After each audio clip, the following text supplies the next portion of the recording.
it going? Emperor here. So I'm showing this cool new tweak that's really helpful for those who watch videos on their iPhone, iPad, or iPod. Now before I start here, I'm going to be showing you from the Cydia screen here because my display recorder won't let me record my audio while a video is playing, so I can't really show you how this tweak works, but I can tell you the description and I can show you the settings in the settings app. So let's just get right started. This tweak is called BrightPlayer, and what it does is that it just adds a brightness slider on your and a rotational lock button in your iOS media player.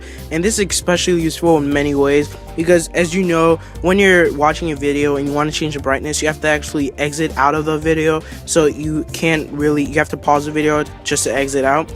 This tweak just adds a brightness slider right in the iOS media player, so you don't have to pause the video for anything. You just keep it going and you just change the brightness right there in the video player. So that's especially useful if you don't want to just back out and it takes a long time for your video to load again. And the rotation lock button is useful for those who accidentally just change their phone a certain way and it just changes the rotation every time, and you don't want to do that.